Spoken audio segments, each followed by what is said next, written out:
और अब बात करते हैं उत्तराखंड की आज की सबसे बड़ी सियासी खबर की। उत्तराखंड एक बार फिर चुनावी सफर में कूदने की तैयारी कर रहा है। वैसे तो यह चुनावी सफर सिर्फ एक सीट यानी कि चंपावत में होना है, लेकिन इस चुनाव से उठा सियासी शोर प्रदेश भर में सुनाई देने लगा है।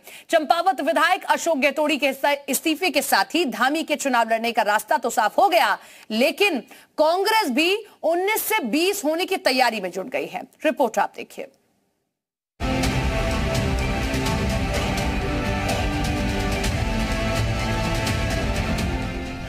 उत्तराखंड की सियासत में धामी के नए अध्याय के साथ ही उनके चुनाव को लेकर भी बीजेपी के माथे पर शिकन थी। पार्टी के सामने सवाल था कि धामी को 6 महीने के अंदर किसी तरह निर्वाचित कराकर विधानसभा भेजा जाए।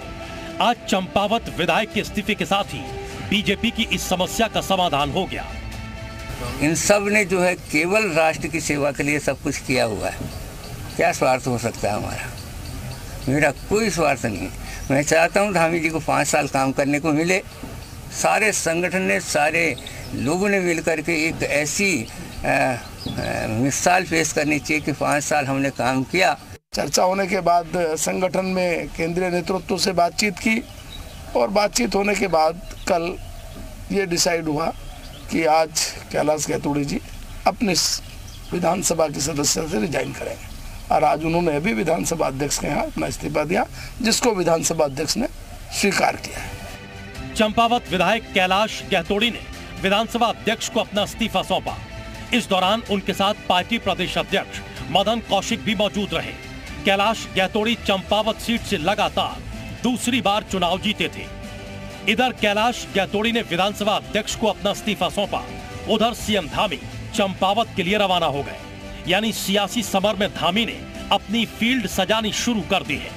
चंपावत में एक तरफ सीएम धामी ने पूजा अर्चना की, तो दूसरी तरफ जनता का भी आशीर्वाद लिया। चुनौती है कि आगे वो हमारे उत्तराखंड के मानचित्र में, हिंदुस्तान के मानचित्र में वो क्षेत्र चमके, वो क्षेत्र आगे आए। उसके लिए हम समग्र प्रयास करेंगे। हर तरीके से जो भी उस क्षेत्र के लिए होगा हम लोग कोशिश करेंगे कि सबसे अच्छा हो। उपचुनाव की आहट के साथ ही बीजेपी केंद्रीय नेतृत्व भी सक्रिय हो गया। बीएल संतोष 23 अप्रैल को उत्तराखंड आएंगे। चंपावत उपचुनाव को लेकर चर्चा करेंगे और संगठन को मजबूती से चुनाव में उतरने के निर्देश देंगे। राष्ट्रीय महामंत्री संगठन श्रीमान बीएल संतोष जी का 2 दिवसीय उत्तराखंड दौरा है। 23 और 24 तारीख को उनका प्रवास है उत्तराखंड में और उनके विभिन्न प्रकार के कार्यक्रम हैं। कार्यकर्ताओं के साथ वो बैठक करेंगे, पदाधिकारियों के साथ बैठक करेंगे। दरअसल बीजेपी खटीमा जैसी गलती को दोबारा दोहराना नहीं चाहती। यही वजह है कि उपचुनाव को लेकर केंद्रीय नेतृत्व भी पूरी तरह से सक्रिय है। हालांकि उपचुनाव के जरिए कांग्रेस की निगाह भी 19 से 20 होने पर टिकी है। खटीमा के लोगों ने ये साफ कर दिया है कि मैंडेट पुष्कर सिंह धामी जी के साथ नहीं है और कहीं ऐसा ना हो कि चंपावत से भी उनका वही हश्र हो। कांग्रेस पार्टी इस चुनाव को पूरी मजबूती के साथ, पूरी ताकत से लड़ेगी। घर घर में हमारा कार्यकर्ता जाएगा और निश्चित तौर पर कांग्रेस पार्टी की विचारधारा से लोगों को अवगत कराएगा। चंपावत सीट बीजेपी के लिए काफी मुफीद है, तो कांग्रेस के लिए कई मोर्चों पर चुनौती। ये इलाका सीएम धामी के गृह क्षेत्र खटीमा से सटा है और धामी पहले भी चंपावत में सक्रिय रहे हैं। हालांकि बाय इलेक्शन के रण में उनका आखिरी इम्तिहान अभी बाकी है। ब्यूरो रिपोर्ट, जी मीडिया। क्यों चंपावत ही? ये सवाल हर किसी के जहन में है, लेकिन हम आपके सामने चंपावत का जातीय समीकरण रखते हैं कि चंपावत सीट पर आखिर जातीय समीकरण क्या कुछ कहता है। सीएम धामी ने चंपावत को चुनावी समर के लिए इस बार इसलिए भी चुना, इसके पीछे एक सीट का सियासी और जातीय समीकरण है। सवर्ण बहुल सीट है ये। इस सीट पर किस जाति का कितना असर है वो दिखा रहा है आपको। 18% दलित वोटर्स हैं, 54% ठाकुर हैं, 24% ब्राह्मण हैं, 4% मुस्लिम वोटर इस सीट से आते हैं और कुल मिलाकर 96,000 से ज्यादा वोटर्स हैं। चंपावत का जातीय समीकरण हम आपको बता रहे हैं। 4% मुस्लिम वोटर्स हैं, इसी के साथ में कुल 96,000 से ज्यादा वोटर्स चंपावत सीट पर हैं, जिसमें से 50,057 पुरुष वोटर्स हैं और इसी के साथ में महिला वोटर्स यहां हैं 4,595। अब हम आपको बताते हैं कि चंपावत में कब और कौन कौन कहां से जीता है, कब कब जीता है। 2002 से शुरुआत करिए। 2002 में कांग्रेस जीती, हेमेश खरकवाल यहां से जीते। 2007 में बीजेपी बीना मेहराना यहां से जीती और 2012 में कांग्रेस ने यहां से जीत हासिल की, हेमेश खरकवाल। और उसके बाद जो है बीजेपी को यहां से जीत हासिल हुई है, गैतुड़ी यहां से 2 बार के विधायक रहे हैं, इसीलिए इसे बीजेपी की सेफ सीट माना जा रहा है। और माना जा रहा है कि यहां से अगर सीएम को उतारा जाएगा तो निश्चित तौर पर ही जीत हासिल होगी। 2022 में बीजेपी के कैलाश गैतुड़ी और इससे 2017 में भी, इससे पहले जब चुनाव हुआ तब भी कैलाश गैतुड़ी ने इस सीट को बचाया। तो इसीलिए माना जा रहा है चंपावत सीट जो है वो महत्वपूर्ण सीट है और कह सकते हैं कि एक सेफ सीट है बीजेपी के लिए। आगे बढ़ते हैं। उत्तराखंड में आज में से वेरिफिकेशन ड्राइव की शुरुआत हो गई है। सभी थानों की पुलिस को निर्देश दिए गए हैं कि वो अपने अपने इलाकों में संदिग्ध लोगों को, किराएदारों और रेहड़ी पटरी वालों का भी वेरिफिकेशन करें। सत्यापन के दौरान संदिग्ध लोगों पर विशेष फोकस करने के निर्देश दिए गए हैं। 4 धाम यात्रा को देखते हुए यात्रा पर जाने वाले ट्रैवलर, संचालक, ड्राइवर्स का भी वेरिफिकेशन किया जा रहा है। हालांकि सीएम धामी का कहना है कि वेरिफिकेशन का मकसद मजहबी नहीं बल्कि पूरे प्रदेश को ध्यान में रखते हुए किया जा रहा है। सीएम धामी ने कहा कि उत्तराखंड किसी अपराधी, सांप्रदायिक या बुरी ताकतों की शरण स्थल नहीं है। तो आज से वेरिफिकेशन ड्राइव जो है शुरू कर दिया गया है। हरिद्वार में यह वेरिफिकेशन जारी है। 4 धाम यात्रा पर पूरा फोकस किया गया है। मैंने देखिए ऐसा केवल यात्रा के संबंध में नहीं कहा है, और ये चूंकि यात्रा चल रही है इसलिए यात्रा के सीजन में बात आई है। ये समग्र उत्तराखंड के लिए है कि उत्तराखंड हमारा शांत रहना चाहिए, भौगोलिक दृष्टि से हो, चाहे हमारा सामरिक दृष्टि से हो या धर्म और अध्यात्म की दृष्टि से हो या संस्कृति की दृष्टि से हो। हर क्षेत्र में हमारा उत्तराखंड एक अपने आप में विशिष्टता लिया हुआ हमारा प्रदेश है, तो यहाँ की विशिष्टता बनी रहनी चाहिए। वेरिफिकेशन ड्राइव के बारे में भी हम आपको बताएंगे कि कैसे ये वेरिफिकेशन ड्राइव हुआ और कैसे सत्यापन अभियान इसमें चलाया गया। सभी थानों की पुलिस अपने क्षेत्रों में सत्यापन करेगी। सौहार्द बिगाड़ने वाले लोगों पर कार्रवाई की जा सकती है, उन्हें चिन्हित किया जाएगा। और क्योंकि अभी हो रहा है इसलिए सवाल खड़े किए जा रहे हैं, जब लगातार हम देख रहे हैं कि देश भर में कई जगहों से विरोध के सुर उठ रहे हैं। लेकिन 4 धाम यात्रा पर ज्यादा फोकस है, जैसा कि सीएम धामी ने भी कहा। हम आपको बताते हैं कि कैसे ये वेरिफिकेशन अभियान शुरू होगा, इसके बारे में आप थोड़ा सा जान लीजिए। तो ग्राफिक्स आपके सामने हम रख रहे हैं और वेरिफिकेशन अभियान से जुड़ी तमाम जानकारी आपको बताते हैं। 10 दिनों तक ये सत्यापन अभियान चलेगा और इसी के साथ में जो पुलिस है, सभी थाना पुलिस अपने क्षेत्रों में इस सत्यापन से जुड़ेगी, ये सत्यापन करेंगे। इसी के साथ में सौहार्द बिगाड़ने वाले लोगों का चिन्हीकरण किया जाएगा। जो लोग ऐसा कर सकते हैं उनको चिन्हित कर लिया जाएगा, उनकी पूरी लिस्ट तैयार की जाएगी। इसी के साथ में इंडस्ट्रियल क्षेत्र, रेहड़ी पटरी वालों पर खासा फोकस इस पूरे वेरिफिकेशन ड्राइव में रहने वाला है। सभी का किराए पर रहने वालों का वेरिफिकेशन होगा। सबसे महत्वपूर्ण यही है कि कई बार ऐसी खबरें आई हैं, लोग रेंट पर रहते हैं, वही ऐसी चीजें करते हैं, तो जो लोग किराए पर रह रहे हैं उनका वेरिफिकेशन किया जाए, इस पर फोकस रहेगा। ट्रैवल संचालकों, ड्राइवर्स का भी सत्यापन होगा, उनको भी लगातार लिस्ट किया जाएगा कौन कौन कहां गाड़ी चला रहा है और कौन कौन चलवा रहा है। ये तमाम चीजें इस वेरिफिकेशन में रखी जाएगी और इसीलिए वेरिफिकेशन महत्वपूर्ण हो जाता है। आगे बढ़ते हैं। अब आपको बताते हैं कि कोटद्वार में जिला बनाने की मांग लगातार उठ रही है। एक बार फिर से ये मांग तेज हो गई है। विधानसभा अध्यक्ष रितु खंडूरी ने बड़ा बयान देते हुए कहा कि कोटद्वार जिला होना चाहिए, मेरे मैनिफेस्टो में भी इसका जिक्र है।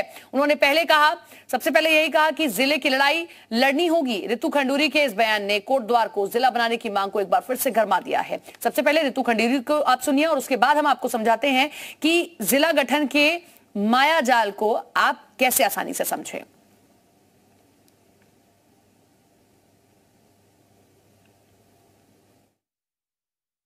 एक जिले को एक मेडिकल कॉलेज मिलता है, ये हम सब जानते हैं। तो इसमें कहाँ पे गड़बड़ हो रही है ये हम और आप जानते हैं। जब जिला ही नहीं है कोटद्वार, तो हम इस बात को क्यों बार बार कहते हैं कि वहाँ पे मेडिकल कॉलेज बनेगा? नहीं बन सकता है ना। आप पहले जिले के लिए लड़ाई लड़ेंगे, हम जिले के लिए लड़ाई लड़ेंगे और मेडिकल कॉलेज के लिए उसके बाद लड़ाई लड़ेंगे। अब हम आपको यह भी बताएंगे कि अगर कोई जिला बनता है किसी राज्य में तो पूरा स्ट्रक्चर क्या है, उत्तराखंड की भौगोलिक दृष्टि से कैसे चीजें बन सकती हैं, और अगर जिला बन रहा है तो उसको फायदा क्या होगा। क्यों ऋतु खंडूरी कह रही हैं कि मेडिकल कॉलेज चाहिए, लेकिन ये तभी पॉसिबल होगा जब वो जिला बन जाएगा। ऐसी बहुत सारी सुख सुविधाएं हैं जो जिला बनने पर मिल सकती हैं। हम आपके सामने ग्राफिक्स रखते हैं और आपको समझाते हैं कि उत्तराखंड का मौजूदा स्ट्रक्चर अगर एक और जिला मिलता है तो उसको लेकर क्या कहता है। तो आसान भाषा में आप इसे समझ सकते हैं।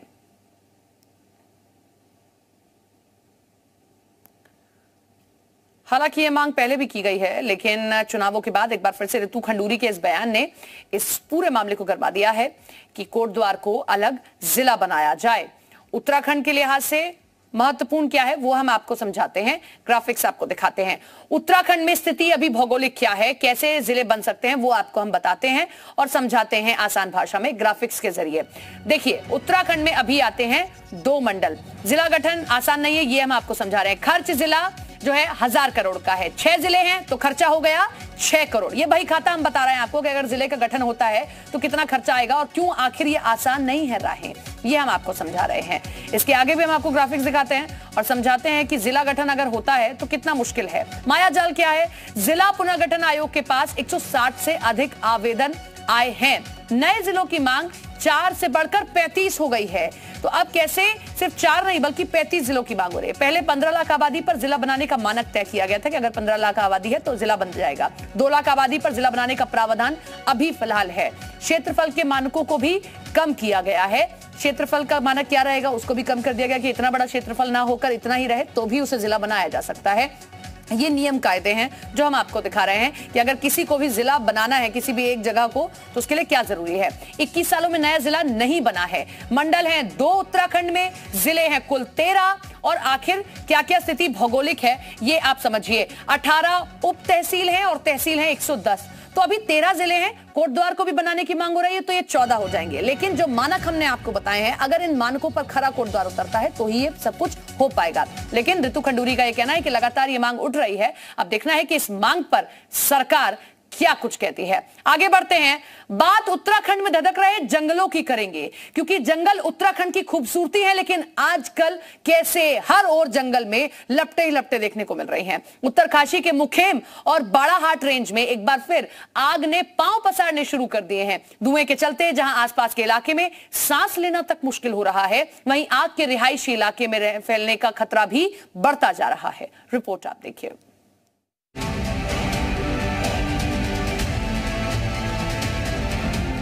दहक रहे जंगल, खाक हो रही वन संपदा, दावा नल का कोहराम लगातार जारी। धधकते जंगल, सुलगी हरियाली और खाक होती वन संपदा, ये उत्तराकाशी के हिस्से आई वो त्रासदी है जिसका शोर तो जोर का नहीं लेकिन जख्म गहरे हैं। मुखेम और बाड़ाहाट रेंज के जंगलों का ये नजारा है जहां हर ओर आग ही आग दहकती नजर आ रही है। धुएं का गुबार दम घोटने वाला है तो जंगलों की आग से पारा भी लगातार बढ़ता जा रहा है। हालांकि आग बुझाने की कोशिशें भी लगातार की जा रही हैं, लेकिन हवा का रुख मेहनत पर पानी फेर रहा है। आग के लिए हवा पेट्रोल का काम कर रही है। बीते दिनों आग का कहर तो रिहायशी इलाकों तक पहुंच गया था। इस बार भी कुछ वैसा ही खतरा गांवों की ओर बढ़ रहा है। अगर वक्त रहते आग पर काबू ना पाया जा सका तो आग के विकराल रूप से भारी तबाही हो सकती है। हेमकांत नौटियाल, जी मीडिया, उत्तरकाशी। वक्त एक छोटे से ब्रेक का, देखते रहिए जी उत्तर प्रदेश उत्तराखंड।